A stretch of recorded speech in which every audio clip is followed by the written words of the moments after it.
සත්තුන්ට මේව හොඳයි. මේ ඔයා දන්නවද මල්ලි මේකේ ගුණ? මං ඔයාලට කියලා දෙන්නම් ඒක.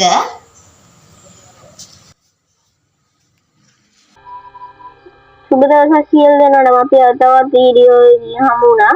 අද අපි කතා කරන්නේ ඔයාලගේ ජීවිතයේදී වල්වල සමග විනාශ කරන මෙම ඉතා වටිනා ඖෂධයේ විද්‍යාත්මක නාමය ඇවෙරා ලැටැනා නම් වෙනවා. ඔයාලට දැන් දැනගන්න ඉන්නවා ඇති මොකක්ද මේ ඖෂධීය ශාකය කියලා. මේ පැලෑටිය තමයි පොල්පලා, තවරණය පොල්කුඩු පලා කියලා හඳුන්වනවා. මෙම පැලෑටිය ඖෂධ ගුණයෙන් යුක්තයි. පොල්පලා කොළ කැඳ ලෙසත්, මැල්ලුමක් ලෙසත්, ඔසු පැන් ලෙසත් බොහෝ දෙනා භාවිතයට ගන්නවා. එහි ඖෂධීය ගුණ ගැන කතා කරනකොට රෝග කීපයක් සුව කරගන්න පුළුවන් මේකෙන්. මුත්‍රා බාධ සමනය කරනවා, මුත්‍රාගල්, මුත්‍රා දැවිල්ල සුව කරනවා.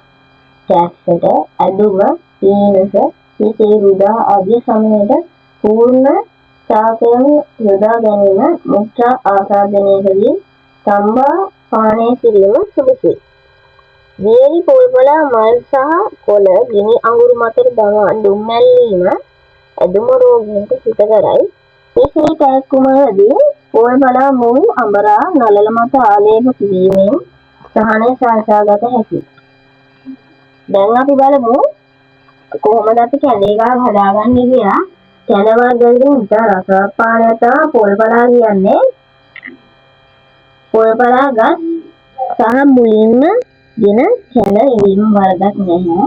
පොල්පලා දලුහා කරටි දමා කැඳ පිළියෙල කළොත් කැඳ පුදුම රසයක් ඇති වෙනවා. පොල්පලා කැඳ මුත්‍රා මාරු ඇති අයට ඉතා හොඳයි. වකුගඩු ආබාධිතයන්ට ගුණදායකයි. අදට අපි ඔබෙන් සමුගන්නවා තවත් වීඩියෝ එකකින් හමු වෙමු. channel එක subscribe කරලා bell icon එක click කරන්න අමතක කරන්න එපා. like එකක් දාන්න. වීඩියෝ එක හොඳයි නම් comment එකක් දාන්න අමතක කරන්න එපා. මේ ජයසිත ඖෂධ